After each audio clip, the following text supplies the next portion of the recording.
இன்றைக்கு அந்நிய ஆரியத்திற்கும் திருட்டு திராவிடத்திற்கும் அடிமைப்பட்டு தாழ்ந்து வீழ்ந்து கிடக்கிறோம். இந்த அடிமை சங்கரை உடைத்தெறிந்து மீண்டும் அறிவாகவும் மானமாகவும் சிறப்பாகவும் செல்வ செழிப்பாகவும் வாழ இந்த அரசியலை முன்னெடுத்து நாம் தமிழர் கட்சி பிள்ளைகள் நாங்கள் செயல்பட்டு வருகிறோம்.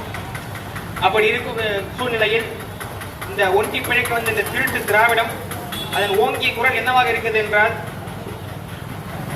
நாடு போற்றும் ஆட்சி நான்காண்டே சாட்சி. எந்த நான்காண்டை நாடு போற்றியது? அதிகார திமிரில் அந்நஜித்மை கொன்றீர்களே அந்த நான்காண்டை நாடு போற்றியதா? இல்லை சாதி ஆணவத்தில் அண்ணன் கவிக்குமாரை வெட்டி கொன்றார்களே அந்த நான்காண்டை நாடு போற்றியதா? இல்லை பாலியல் இச்சையில் 8 வயது குழந்தை கற்பழிக்கப்பட்டதே அந்த நான்காண்டை நாடு போற்றியதா? எந்த நான்காண்டை நாடு போற்றியது? இல்லை வரதட்சணை கொடுமைக்காக எங்க அக்கா ரதன்யா தற்கொலை செய்து கொண்டாரு அந்த நான்காண்டு ஆட்சி நாடு போற்றியதா? இல்லை உங்கள் பொருளாதார சுயநலத்திற்காக வந்த முதல் 2 வருடங்களில் 30,000 கோடி திருடினீர்களே அந்த நான்காண்டை நாடு போற்றியதா? எந்த நான்காண்டை நாடு போற்றியது? தெருவெங்கும் போராட்டம்.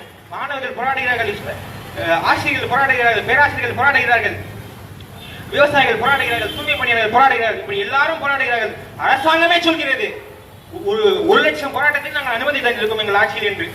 1,00,000 போராட்டத்திற்கு அனுமதி தந்த அந்த நான்காண்டு நாடு போற்றுகிறதா? எந்த நான்காண்டை நாடு போற்றியது? பள்ளி கல்லூரிகளை சீரமைக்க காசு இல்லை. தொகுப்பூதியத்தில் வேலை செய்யும் ஆசிரியர்களை நிரந்தரப்படுத்த காசு இல்லை. துப்புரவு பணியாளர்களுக்கு தூய்மை பணியாளர்களுக்கு குழப்பம் வாங்கி தர காசு இல்லை. உங்களுக்கு எதுக்குமே துப்பு இல்லை.